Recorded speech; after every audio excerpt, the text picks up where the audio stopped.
Margie Payton called Tom Krasinski's wife, Nancy, at the time, and said, "Hey, we met this nice young kid who reminds us of Al's old assistant, Mike Korvelnikoff. You should give him a call." And they called me. I went over there on a Thursday. They offered me the job, and I stayed there for almost 5 years. Mm. That's where I met Ed Mell. It's where I met Jerry Foster, the helicopter pilot. And so Ed was a little older than you. Sure. Yeah. Ed's maybe 15 years older than I am. Yeah. Yeah. And so in 1982, I met Ed. Yeah. So what were your impressions of him in 82? Ed was living just off of Thomas Road where the 51 is then. Right. And so Ed would come over to the studio all the time. From the day I met Ed, at first I wasn't sure because he was so quiet. Yeah, he is very super quiet. But I was too at that time. I was very shy and stuff. But Ed was one of the most incredible, compassionate, kind humans I ever met. I don't think I ever saw Ed get upset. I saw him get frustrated sometimes, which was for Ed was just like where he got quieter. But but I found him to be incredibly kind and compassionate. Yeah. And to me, he was that way. I mean, I was just the lowly assistant, and he was always made an effort when he would come over to visit. He wasn't coming to see me, but he would duck his head in the darkroom and check and see how I was doing. And I think I was telling you before, when he did his first etching, he came back and he had two of them, number 10 and number 11. He goes, "Which one do you want? I want to give it to you," because at that time we photographed all of Ed's flat art. Yeah. And so I did a lot of that work, and he knew that I was not making any money. Right. And in fact, there was I remember one of my Kodachrome slides, Ed used it to paint a sky from a painting early on. I don't remember which one, but I was so enthralled that he was even interested. But I would see Ed pretty regularly because he flew with Tom and Jerry Foster. They did all that aerial work. And so I was loading cameras and getting stuff, and and then we actually taught Ed how to shoot his own flat art, and then that was when he moved to his studio over there in the Coronado district. Right. And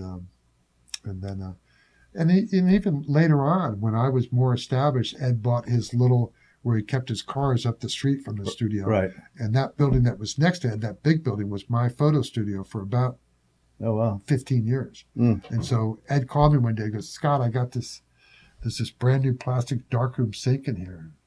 And I went over and he goes, "You want it?" I went, "Yeah." And he just gave it to me. It was brand new. It was probably $1,000 sink. I just picked it up and carried it next door. So, and particularly, I remember as a young artist when nobody would give me the time of day, and I've never done it. I've never subscribed to doing things necessarily the right way. But with the West Select, when I got into that West Select, and Dr. Jerry Smith from the Phoenix Art Museum at the time came to see me, and I interviewed him too, by the way. And he's in Florida, or he was in Florida. He's somewhere else now, I think. Yeah, he's in Ohio.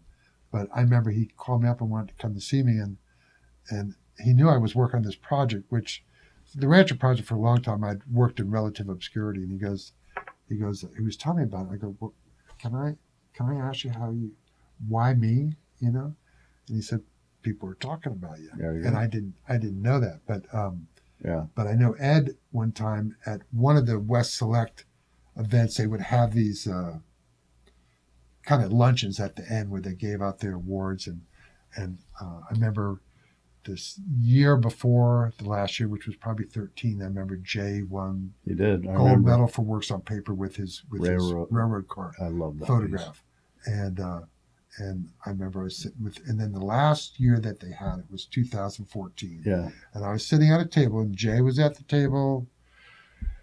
I remember, I think Billy Matthews was there, people who are, Bob Shoefly, who was really a great guy to me always.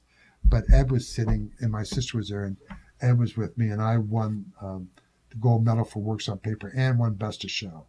And I remember Ed leaning over and touching me, when Ballinger called my name, and he said, "I told you that was the best thing you were ever going to do." At one time I talked to Ed after I was on my own, and I told him I was having a hard time, and I wasn't looking for anything, and I didn't ask for anything, but it was just kind of more like, "I don't know how to finish this. I'm trying to finish this." And he was always incredibly encouraging to me. Yeah. And I just thought the world of him. Yeah. Yeah, that sounds classic, Ed. Yeah, yeah, and always done without. Ed didn't want anyone to know about any of that stuff. No, I didn't He care. just did it. Yeah. And you hear a variation of that story. Almost anybody that even knew Ed a little bit. He loved artists. Mm-hmm. Yeah. He did. And he liked to promote them and mentor and whatever that meant to. Yeah. And he did it all the way to the end. Yeah, he's a Yeah, I know, right? And that's he was one of as I've got a picture of him. Right. In fact, that picture was sitting there when I interviewed him. Right. I don't know. It just ended up, when that was taken. The last photograph I made of Ed, I didn't get to make a lot of them, but I used to photograph the Pinnacle West Annual Report. And it wasn't that long ago. It might have been 2019 but in his little building there next to where my studio Love to see that photo. But yeah, it's just a nice portrait of him. I'd love to see that. Two of his pieces behind. Yeah, I'll dig it out. Yeah, send me an email, remind me that way. I will. I'll find it out. But but that was for a commercial. It was for an annual report. So it wasn't. Very cool. But, yeah. And so you're now working for this professional artist, photographer. You do that for 5 years, Tom. Right. And then what happens?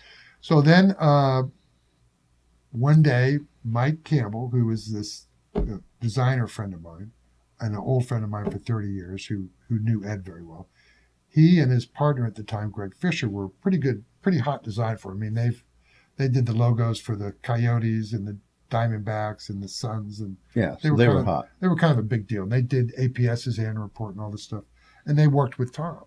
But this was back in the early 80s, and we were about the same age. And they came back to me. It was probably 86, I think.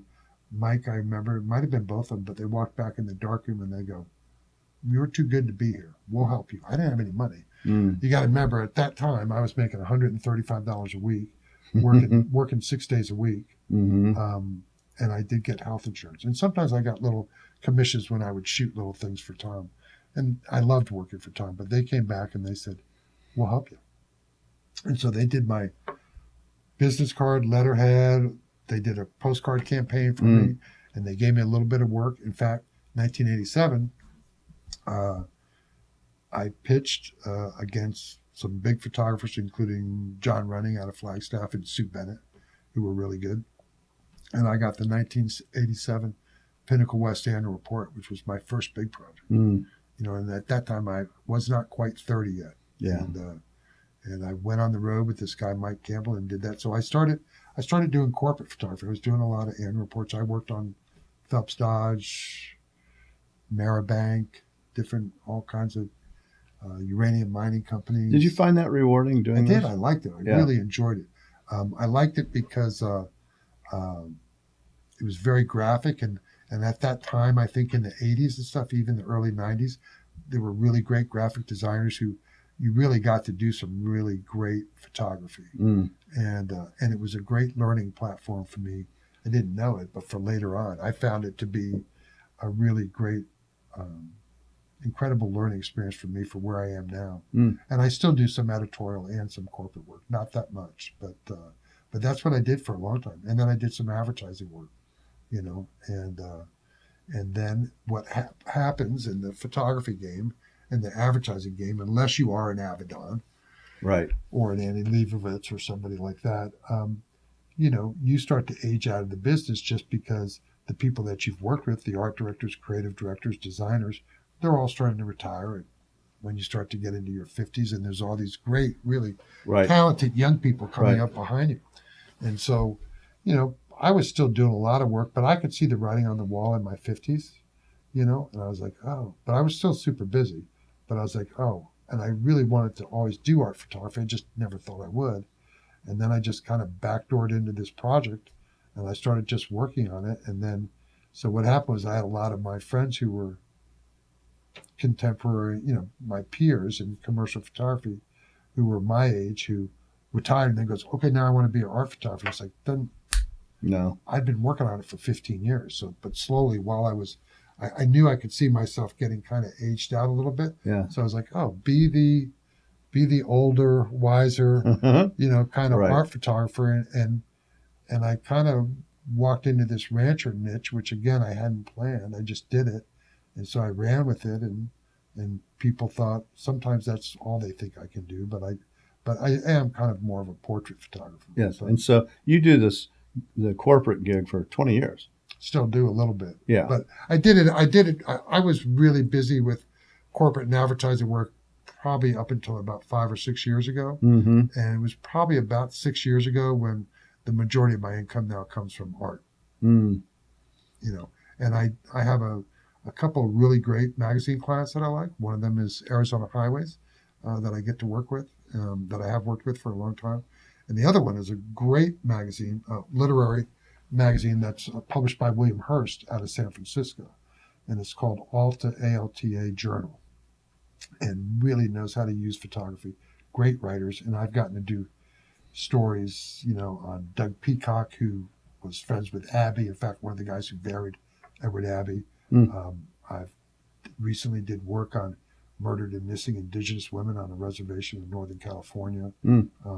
I did work on a local poet here, Javier Zamora, who just wrote a bestseller book. I got to photograph a woman poet, Natalie Diaz, up in Phoenix, who was the 2022 Guggenheim in poetry. So they really, and it's interesting work, and I like being at that place in my editorial photography career right now where I get a chance to really work on some important stories and important people. And they call you. Somebody call me. reaches out and go, oh, we know who the guy who did this. And that was because William Hearst saw my photographs on my Rancher project. I ran across the poet and author Jim Harrison. I saw your photo of him. Right. And I just met him. Fantastic photo. Thank you. And I just met him totally. In fact, I just donated a bunch of prints to Copper Canyon Press, who's doing a new book on Jim. Mm. But it was all by chance. If I had gotten a cup of coffee, I would have never met him. I was going to a ranch outside of Patagonia, and Mm-hmm. I drove through this creek, and here was this old guy, looked like Hemingway, Right. standing in the creek with a couple bird dogs. And I just said good morning. I went up to the ranch. I'm talking to the guy, Bob Bergier, who was at the Alto Ranch, and we were talking, and he was talking about a house. They had these two little houses that came from Fort Huachuca that his dad had moved. And he goes, well, that's the house I use. I go, well, what's it? He goes, well, there's a guy who's a writer, Guy who's a writer. Guy who's a poet. He comes here every day. He has for 25 years. Yeah. So I didn't know who it was, and we were talking. And then later on, I wanted to ask him because I'd seen this guy standing 7 miles down the road in the creek. And I said, hey, Bob, when I was driving in, there was a guy standing in the creek, and he goes, did he have a couple bird dogs and a waiting staff? And I said, yeah. He goes, that's the guy who writes in that building. And I said, oh. He goes, do you know Jim Harrison? I went, yeah. So Jim came up that morning. I met him real quick. I had to shoot for a couple of days there. We were doing a branding. And so I talked to Bob, who was good friends with him, because Jim rented that little writing college, and it's where he wrote all his poetry. He wrote on a table outside. So I talked to him, and I said, what do you think? Do you think I could photograph him for a magazine article? And he goes, I don't know. We'll talk to his secretary in Michigan. So I worked on it for a year. I called the editor, Kelly, Mm-hmm. well, now it's Kelly Ochin, but at the time it was Kelly Vaughn, who's, I think, the senior managing editor at Arizona Highways. And at the time, she was maybe 30, and she was a huge Jim Harrison fan. And I go, hey, I was at the ranch. I go, would you like to do a story on Jim Harrison? She goes, oh, are you kidding me? And so we went. So it took about a year, but we went back down a year later and met with Jim and went to the Wagon Wheel in Patagonia and had drinks with him. Right. And met all these other people. And it was just, that was one of the highlights of my life, was I got to talk fly fishing and bird hunting with Jim Harrison. It wasn't so much about the writing, but yeah, I read, obviously I'm a big fan. I read a lot of his stuff. Oh, yeah. I mean, I love his stuff, but it was really, and so the photograph that you might be talking, I did one of him writing at his desk, but there's one of him sitting at his desk writing, but I did another one where when I photographed him, when I came back, when I first saw him the first time, he had two bird dogs. One of them was a Scottish Retriever. When I went back the second time, he just had the Scottish Retriever named Zilpha, and he had just had to put down the other dog.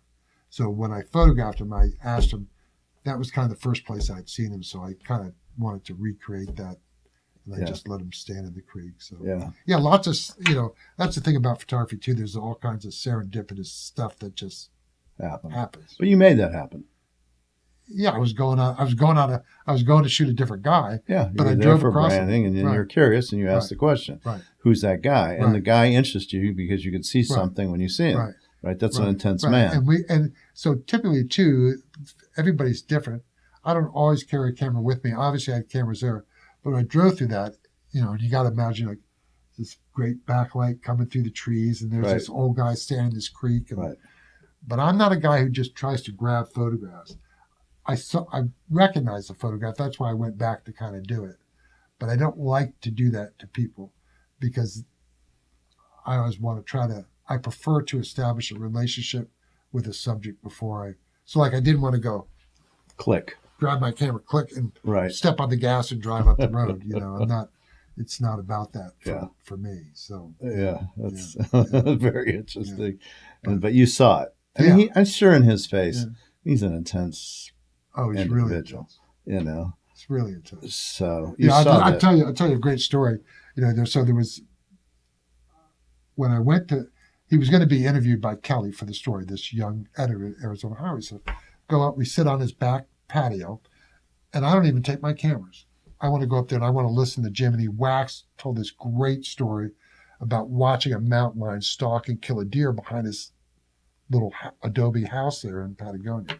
And it was amazing, only the way he could tell it. Yeah, I'm sure. So I just sat there and watched, and Kelly's talking to him, and she's this, at the time, maybe 30 years old, but she's a very nice looking young woman. And Jim, was kind of like, but Jim also had a big old glass of red wine and his pack of cigarettes next to him. He was kind of drinking red wine and chain smoking. And I remember Black American Spirit cigarettes.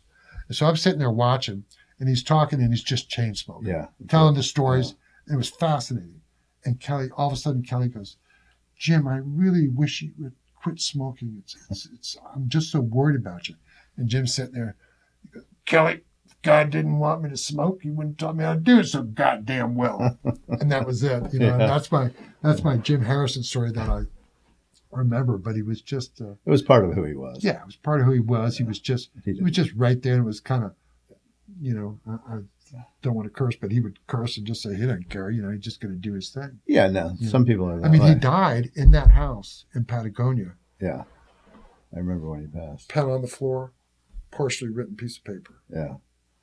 That's how he went. Yeah. Not a bad way. Not a bad way to go. Right? Right. That's the Yeah, I don't know how we got on that tangent, but I love it. But that happens to me. I mean, that's the thing about when you talk about photography. For me, it's all about the story. I'm trying to remember the quote. I was interviewed for something on a video, and I said, "Oh, the photograph is just the end result of the story."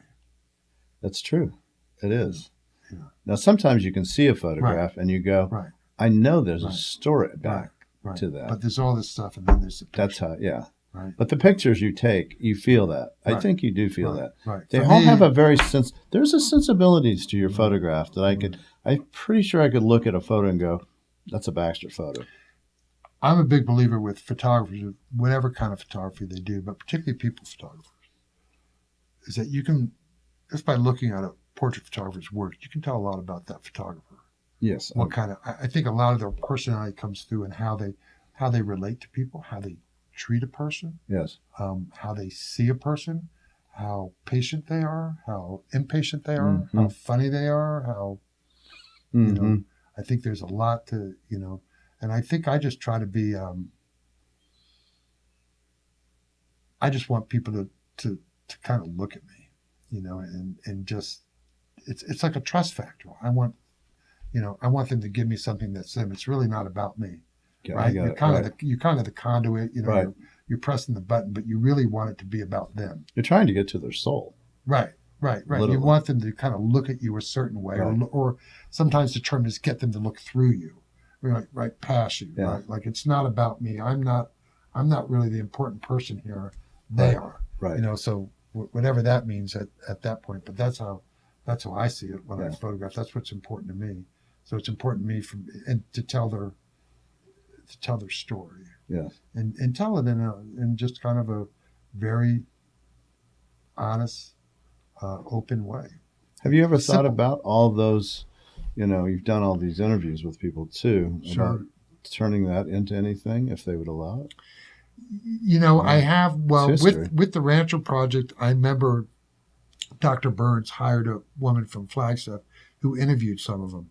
I have quite a few number of hours of recordings that nobody's ever heard Yeah. that I have. And I haven't done anything with it yet.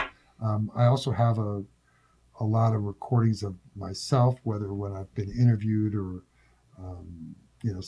I try to keep some of those now because people go, you got to write all these stories down or you're going to forget. And so like I have one that I really keep always that I did at the Phoenix Art Museum that was about an hour and 40 minutes. And it's got all the great stories on it so that I can remember. But I never did public speaking before the project. And I remember the first time, and I got paid pretty good money by the Natch Resource Conservation District, had me come speak right after the project was done in Prescott. And I was in this big room with big screens and maybe 800 people. Mm-hmm. And they said to me, they go, can you do 45 minutes? And I thought, I don't know if I can do 10.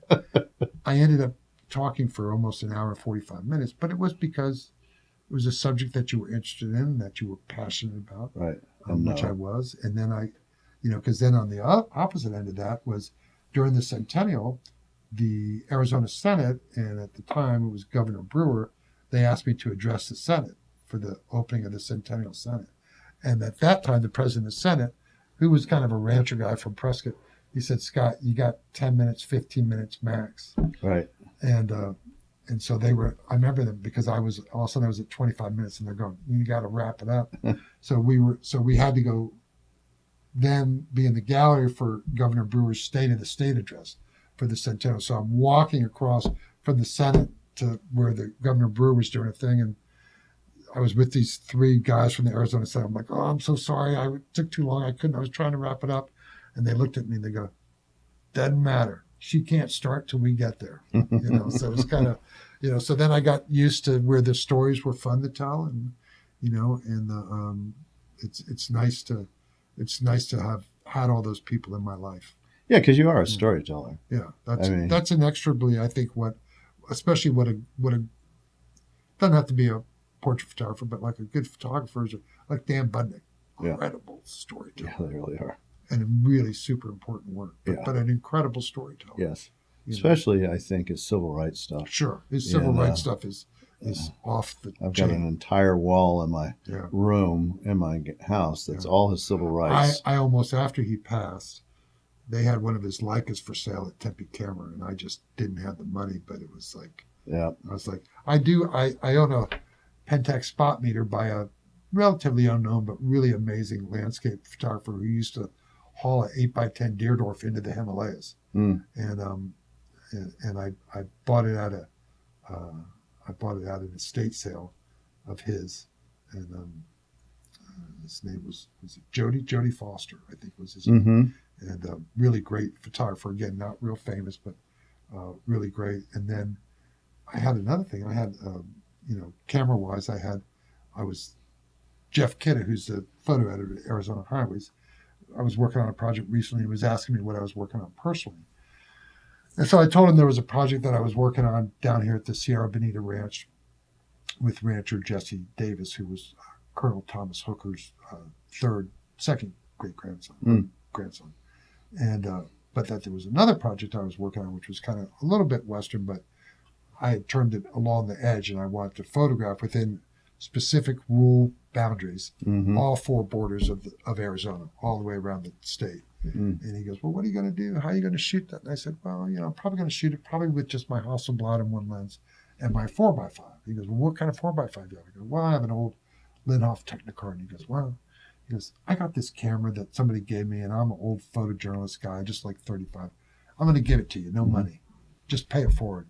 So he ended up giving me, and I took it down to Tempe Camera to show it to Joe Wojak, who's the best repair guy in the country, and older now, but showed it to him, and it's called a Linhof Super Technica, and it's one of those box 4x5, but all metal German technology with a beautiful lens. And I was like, God, this is great. It's nice and small. And I took it down to Joe, and he said, this camera's never been used. Brand new. Brand new. And so this camera was just gifted to me. So again, the onus becomes on me when I'm done with it To give it to the next person. to give. And I look forward to that. There's only one camera I wouldn't sell, and that's my old 1955 twin lens Rolleiflex that I have done a couple of important photographs on. But I will pass at least one of my 4x5s on to a young photographer. Yeah. Mm-hmm. Bunch of people out there listening going, let me just write. I mean, Scott, give him a little. I'll preface that by saying I use my He's stuff. still really, using it. I use my stuff really hard. Yeah. To me, they're tools. Yeah, they are tools. It's like a hammer or, Yeah. I use them pretty hard. So they're not always pretty, but they all work. Yeah, but that's like having a guitar from a great, musician. Right. You don't want it to be pristine. Right. You want it to see all the Right. marks and all the things that were done with it. Exactly. So now you're working on a new project. I have a couple. Yeah, let's talk about that. So I have one. So during the Rancher project, I really got to be good friends with this rancher, Jesse Hooker Davis, and he likes to just go by Jesse Davis, but his lineage is of that Hooker brand on the Sierra Bonita, and that ranch was established in 1872. So we became friends during that project, and then I talked to him a few years ago about I wanted to do more of an in-depth project. It's a small ranch now. It used to be the largest in Arizona at one time, but now he's running maybe 400, 500 head of cows. Has a couple guys working for him, and then brings more guys in when they're doing fall works and spring works. But I just liked him, and I liked his background. And again, going back to Laura Wilson, who's a photographer that I really admire. And Laura has my book, and I have one of her books. The book I have of hers is called Watt Matthews of Lamb's Head. And that was this guy, Watt Matthews, who was one of the last remaining great cattlemen in Texas on the Lamb's Head Ranch. And so when I was thinking about it, I love this book of hers. It's almost like you can look at her book, and it's almost like taking a tour of a ranch, by horseback. Just there's so many different types of photographs in there. And but knowing Jesse, it's a totally different story, because this ranch in Texas was huge, but the thing was, this guy never left that ranch except for 4 years when he went to Princeton University, which is, again, that's another, disclaimer you want to put out there for people. Is like, those people are the best libraries, and some of the smartest people I've ever met have been ranchers in Arizona. Jesse is a graduate of Cornell. And when you go to the ranch house there, which is this old historic adobe structure, just beautiful art collection, and he went to boarding school in San Diego. So you go in the bathroom, there's like surfing magazines and stuff. But he's a big barrel-chested rancher guy. But he is a guy who is totally in tune with ranching tradition. I went in the house one time, all the cowboys, he was fixing me lunch to go. All the guys had their hats off, and I went in to take my hat off. He goes, "You don't have to take your hat off." He goes, "Because you're not staying." No, you're not eating. He goes, "If you're eating, you have to take your hat off." And his second great grandfather, Colonel Thomas Hooker, used to keep dinner jackets at the ranch. So if you didn't have a jacket and you were going to dinner, he would give you one, because you had to wear a jacket to dinner. Right. And there's a lot of decorum. And there's a lot of fascinating history. Doc Holliday and Wyatt Earp used to hide out there. Colonel Hooker was captured by Cochise's men. I mean, there's a lot of, to me, interesting history there. And then what's going on there now? Here's this guy who's the last of the line. He's not married. Doesn't have an heir necessarily. It's a really cool ranch. He's a very thoughtful and serious man, which I like. And we get along great. And so I'm going down there whenever I can, trying to go down multiple times per year, and just kind of more like a in-depth documentary project that I'd like to do a book on it. So I'm working on that one currently. I always have little ones that I'm working on, but that's a pretty significant one. And then the other one is this Along the Edge. And sometimes the titles change, but the Along the Edge is where I kind of want to, I won't be able to hit every place, but to try to photograph within a 5 to 10 mile, give myself a structure. I got to be 10 miles or 5 miles from the border of Arizona and New Mexico, Arizona and Utah, all around. And, these photographs could be landscapes, They could be details. They could be portraits. Mm-hmm. They could be. It's kind of like more of an exploratory thing. And so it's like, what do I find along the edge? You know. And so for me, I want to come out and probably when I meet some people, get some recordings done. Maybe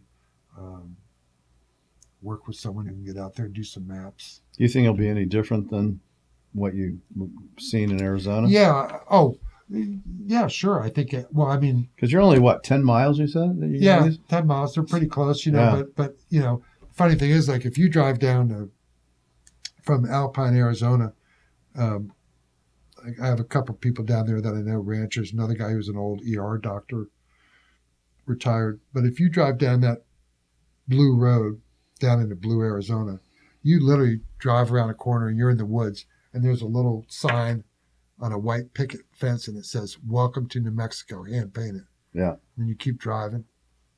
About another mile, you come around a bend, and you see another little one. It says, "Welcome to Arizona." So you kind of go into New Mexico and back into Arizona. And so, you know, that's part of it. I don't know what I'll find out there. Yeah. That's always the fun part. Yeah. I mean, you know, but I don't know what it is. How did you come up with the idea? It was just kind of, I thought, you know, just people that I wanted to photograph. I just photographed an old friend of mine, Dave Foster, who was a fly fishing guide for years at Lee's Saw Ferry. those photos. Those were beautiful And too. his family, really beautiful. Yeah, thank you. His family owned the Marble Canyon Lodge. Mm. His father worked for Walt Disney, was his attorney and a good friend of Walt Disney. But they bought the Marble Canyon Lodge before the Glen Canyon Dam was built. Mm. So Dave grew up there all his summers there, became an ace fly fishing guide. Yeah, it looked like it. Then From those photos you took. Then kind of retired and worked for the USGS, and then recently retired from there. But Dave and I have been friends for over 30 years. So again, a lot of my stories with Arizona Highways, I pitched them the story. Mm-hmm. You know, I go on. So I said, Dave's this interesting guy. He's really smart. So I was talking to Dave about this project because Vermilion Cliffs is close. You know, it's within my thing. And so he's already found me a person who's interesting. She's a woman who, Dave actually was a boatman in the canyon. Mm. He was running boats at age 15. Mm-hmm. I mean, he's kind of the real deal. You know, Mm-hmm. he's kind of like almost like the Ed Mell version of a boatman fly fishing guy. Right. He's got such a wealth of knowledge and Yeah. he's such a great human being. But Dave knows a woman who's in her 70s who used to be a boatman in the canyon, who lives up on top of Vermilion Cliffs, and now she repairs all the outboard motors for like Hatch or one of the. Right. And she's 70. She's 73 or 74. Yeah. So he's trying to hook me up with certain people. Yeah. Who just like an interesting story. And then, and that's kind of the way the Rancher Project went too, is, you know, you got to photograph people, and I look at it that way, like somebody's going to go, oh, you ought to go meet this person, or Right. you should go, there's an amazing photograph or an amazing tree, or there's a really interesting cemetery, or there's a rock formation, or whatever it is that you want to photograph. But I think just once you get out there and start to work on something, stuff, they come. it comes. It Yeah. kind of happens. Well, especially the way you do it, because you take your time Right. and you get to know the people. People Right. trust you, Right. and then they want to help you. Yeah. Yeah. I don't have there's not a time frame on it for me. I Yeah. guess maybe there should be, No, you know, but I'm not sure. But for me, it allows me to just kind of work it at my pace. And, Yeah. you know, if I got something else that comes up, I take care of that, and then I can always get back to it. Right. You know, And you're also working on a project up in Montana. this summer. Yes. And Yeah, I have a Wyoming. client. Yeah. It came through a client of mine had seen the 100 Years, 100 Ranchers coffee table book, which was a centennial project. And the Dude Ranch Association is celebrating 100 years in 2026. So they came up with the idea to do a coffee table book of those ranches which fit the criteria, which is about 22, 23 of their members. Mm-hmm. Now, there's maybe 90 in the organization. But so they asked my wife, Barbara, who worked on my coffee table book with Mike Campbell and also is a book designer and did it for Arizona Highways. She's going to design the book, but they asked me to go photograph these ranches. So we get ready to hit the road about July 8th, Mm-hmm. and we'll be out doing principal photography, and we get back on September 20th. So it's kind of a long time on the Yeah. road. It's a long time. Yeah. But But fun. but a lot of places. A lot of places. And you already have the inroads. Everybody's already gone, yep, come do it. Yeah, yeah, That helps. yeah. It's a kind of it's a little bit of a logistical scheduling nightmare, but it will. It's like, how do we go? And Right. I have one assistant who I'm bringing in from New York, but he can only stay for 2.5 weeks, and then I have to fly another one up from here. So you just work through the scheduling, and but it'll be fun, and it's I get out of the heat for a little bit this summer. And, what do you hope to accomplish when you do some project like that, personally? Well, this one is, I mean, to be honest with you, as part of it, it's a good paying project. Yeah. So a project like this will allow me to really go to work on some other projects since I self-fund all my projects. Mm-hmm. So it'll really allow me to, when I get back in the late fall and winter, to really get back out on the road on some personal projects. The other thing is, on some level, again, it's a historic project. It's Sure it is. It's stuff that kind of is gonna be around. There are images that will be around for a while. It's an important date, just like the centennial of Arizona was an important date. There, on some level, you hope that the photographs are good, but you know that they're part of an important process and part of an important story. Right. Of a area of, dude ranches, will they be around in 50 years? I don't know. And we're also utilizing a bunch of really cool black and white historical photographs. Yeah, I can see that as well, cool. which are kind of here it is. Kind of cool. Yeah. So, and some of the architecture is interesting. My client here, Jay Wells, is a restorative architect. And there's one ranch that they're working on with the Forest Service outside of Gardner, Montana, that is just beautiful, but needs a lot of structural work. And he's working with a nonprofit to bring that back to its kind of glory days. So there's a lot of interesting things about it too that you can do. But it's there are stories there too. So I'll get to meet a lot of new people, and probably, I'll get to do a little bit of personal photography here and there, but it'll be it's also really good when you go out and photograph really intensely.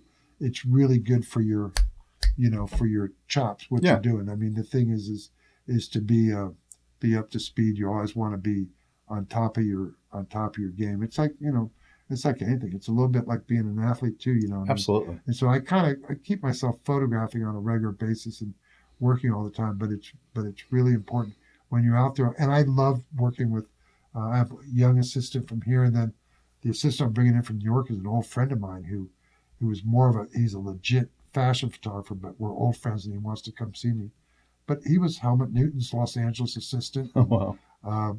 Printed for Herb Ritts, was one of Herb Ritts' printers, and worked for Annie Leibovitz. And I always remember him as this young kid, but he's almost my age. But he wants to come out. We're going to spend a few weeks together, and I will learn. That's a great thing. I mean, I learn something every day about photography. Yeah, every day. And he'll see it completely different than you do. Right, exactly, and that's great. Yeah, it'll add something really for great. Sure. Yeah. And he'll have fun because he's going to the West. Yeah, the real West. In a way. And he's British. He's from England, so he's really he can't wait. I bet. Yeah. That would be a really fun project. Yeah, I would think it would be really fun. It would be fun. So, is there anything that we haven't talked about that we should? No, I mean, I've got a couple great kids. I always love to talk about my kids. I think we talked about that. I've got 2 kids who are both artists. And I'll get through this quick just because I always love to talk about them when I do it, because I know they always say how proud they are of me. But I have 2 girls, or I have 2 kids, and the younger one graduated from Whittier College, was a great lacrosse player, and but ended up majoring in art, sculpture, but ended up interning at a gallery in LA, and she had a woman named Dwyer Kilcullen, who was a sculptor in LA, go, "Well, Lily, I can hire you as a part-time assistant." And she thought, "Oh, okay, great." Well, Dwyer's husband was a guy named Evis Spinelli, who at the time was getting ready to start this little jewelry line. And Lily had worked with me both on my Top Hand project and worked with me on my Rancher project. Really dialed in, super organized kid, and talented, super talented. And so Dwyer Kilcullen, who was going to hire Lily, her husband Evis said, do you think I could hire Lily? She's really incredibly organized and blah, blah, blah, blah. So anyway, they hired her 2 weeks before graduating from Whittier and went to work for the jewelry company.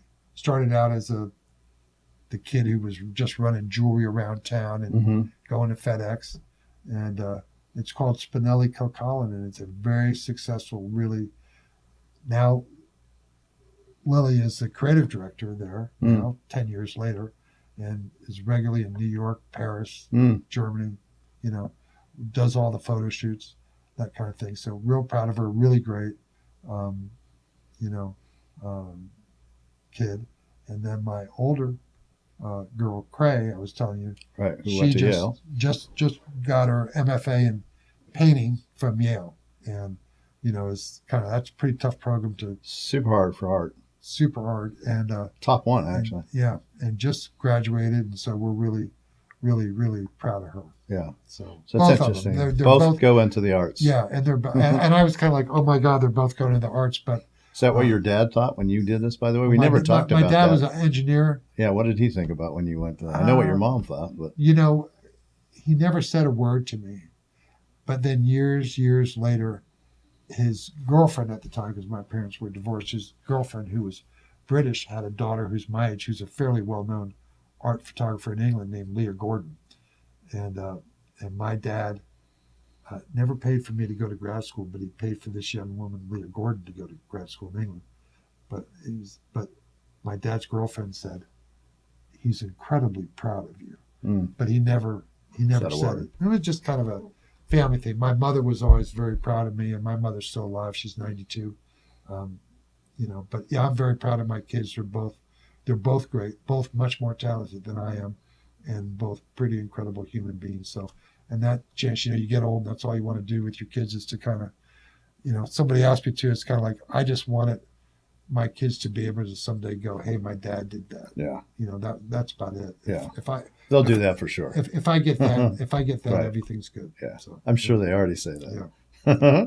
Well, they followed in your steps, whether it was a lacrosse player, right? Yeah. Commercial marketing and things, same thing. Right. It's they obviously got inspiration. Right. Scott, it was fantastic. Thank you. I'm such a fan of your work. I always have been. I was just blown away by that. I remember I was telling Barb, I just remember I can see his face at the Tucson Museum of Art when we were there. I remember that. I was very intense in that. Yeah. I remember seeing those photos and going, see, I grew up in eastern New Mexico in ranching country. Right. So those people resonated. Those images really resonated with me. Right. So it was just like, let's get caught. Yeah. One of my favorite, different inspirations. I think I probably had more people who were painters who inspired me. Sometimes not, Ed inspired me, not necessarily from how I looked at his art, but just as how do you live your life as a human. But visually, I am a huge Peter Hurd fan. Yeah, love Peter. Huge. Yeah. Huge. Close to where I grew up, as you know. Yeah. First paintings I really ever recognized as being fine art were in the hospital in Portales, and they were original Peter Hurds that they had. Somebody had donated them to the. They were in the rooms, and I was remembering going, "Yeah, this guy's really good. Yeah. He paints what I know." Right. Yeah, I just. Yeah. That's ranching to me. You know, when I would look at his stuff, or the West, just in general. And he did. He captured those essence. And if you drive through that part of New Mexico, you get it. You go, oh. Yeah, it's one of my favorite parts of period, not just New Mexico, but anywhere. That Rio Hondo and Lincoln area. Pretty amazing. Well, thank you so much. Thanks for coming down. Thank you for sending me the card, because it was like, that was meant to be. It was, I forget how, the last time I saw Ed was at a concert. These two brothers from, I think either Paraguay or Uruguay, or no, maybe Peru. They're these two brothers. Ed did their album cover. Oh yeah, and they were playing over at the MIM. So Ed was there with his wife and a couple of the guys from Caltrack, and Ed came all the way over. He would always make that effort to come and see me, and that was the last time. It was about maybe about a year, a little bit more before he passed. Yeah. But he was a special guy to so many people. But when I saw that podcast, and I literally sat down in my studio and quietly all by myself watched it. Mm. And then the first thing I did was I got on the phone and called my friend Mike Campbell because we'd just been talking about it. And he was coming down for Ed's service.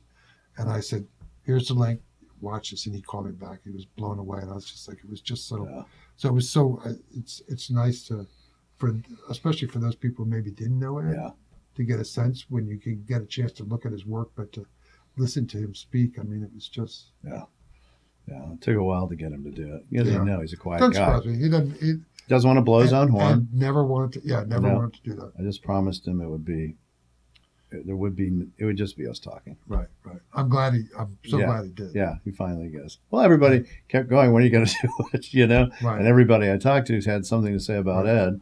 And he finally, we got to the point where he goes, okay, I'm ready. Yeah. And it's That's great good. for me too, because I can listen to it. I can be in that moment or watch it. You know, I don't really watch my podcast, but that one I do. And I'm glad you got Jay in there too. Oh yeah. Jay's getting a little rough. Yeah, I can down imagine. there in Douglas now, but yeah, he's an inspiration as well. Yeah. So we got all the good ones. Yeah, those we And do. And you fall right in there. I can it's tell you. Always, I got my own stories about Jay. I'm sure. Jay's great. He's always good to me. He wrote my foreword to my book. Yeah. He didn't even blink an eye, and I thought. Yeah. Well, he did. Tell you what, he looked at my first thing I remember. He looked at my work. He goes, it was stuff I was sending to American Cowboy magazine. Yeah. Goes, you're not sending that one, are you? I went, well, what do you mean? Then he proceeded to tell me the 32 things that were wrong with the photograph. Yeah. And that was I learned from cowboys and guys like Jay. Yeah. Yeah, it's a service when they do that to you. Yeah. They don't have to. They don't have to. It's much easier to say nothing. I had a young kid from New Mexico who was like wanted me to give him all my names. I'm like, no. Yeah. I go, not because I'm a prick, but I said, here's what I did. I said, go to the New Mexico stock growers. I said, go to the meetings. That's right. Introduce yourself. Tell them what you're doing. You're That's working right. on a project in New Mexico. I go, I think it's great, and I'll help you however I can. But I go, this is my best advice: is you go out there and meet those people. That's right. You got to do the hard work. Right? Because if I just give you a phone number and go use my name, no, it's not the same. Not the same. Yeah, not if he wants to accomplish what he wants to really accomplish. Right. All right. So, I'll let thank you. you, sir. I know you got Appreciate other stuff to do. We'll take we'll these go little through mics off. Yep. So I sure appreciate it. yeah, no, It was fun. It's always fun, and it's like I said, I'm glad I got down here and got to see you and stuff, and it's great seeing all the Maynard stuff too. Just also because I've been doing a lot of, for whatever reason, I love Dorothea Lange too, and why not? I've been doing all that, and I'm like, Yeah. Maynard thing. Did I ever tell you my Maynard Dixon story? No. I know we're not rolling more. I'll tell you real quick. Oh, we're rolling. Oh, Keep going. In the Rancher project, there was a Western artist, Cynthia Rigdon. I don't Yes, know if you know. I know who Who that passed. is. But Cynthia's mother was Margaret Rigdon, who at the time when I photographed her, she was 93. Yes. And she's in the Rancher project. And so literally, I'm in the Rigdon's house. Cynthia's over here Yes. behind a couch. And Margaret and I are about this close. And I have a tripod with a 4x5 right here. And Margaret's a little infirm. So I'm just photographing her in a beautiful window light. And she's showing me tintype photographs. And we're talking history and stuff. And I'm literally photographing her. And I could see there's a television with rabbit ears, right? Yeah. And all of a sudden I see Cynthia, and she's straightening something on the wall, and behind the rabbit ears is a painting on the wall. And then I go, oh crap! That's an original Maynard Dixon that was hanging behind the TV rabbit ears. It was just it was this cluttered little. It was a cluttered little room, near the kitchen in this ranch house, and here was this Maynard Dixon painting, not large, maybe around this big, or maybe like the size of the top one at the largest. And it was just crooked. Even though there were rabbit ears in front of it, Cynthia was straightening it out. Just part of the family. Yeah. That's the best kind of art. Yeah, and this old, kind of cool little ranch house. Yeah. I mean, I was so lucky on. Yeah, and I bet there's lots of photos over the years, Christmas, and Thanksgiving, where that painting is in the background. And the kids are young and small. I have a sunflower I just grew that John Hayes, who was related to Margaret, who was a rancher, gave me a huge dried sunflower in 2010. And I just planted one of the old seeds 15 years later and grew a sunflower in the backyard this year, and called his, he passed, but I I love John, but I called his daughter Becky, who's a friend of mine, and Yeah. sent her a picture of the sunflower. Oh, And it's that's that kind of thing that you stay Yeah. in touch with them. And, Yeah, you keep and then pass on the seeds to the next. Right. Yeah, that's right. great. That was a great story. Thank you, Thank Scott. you. All right.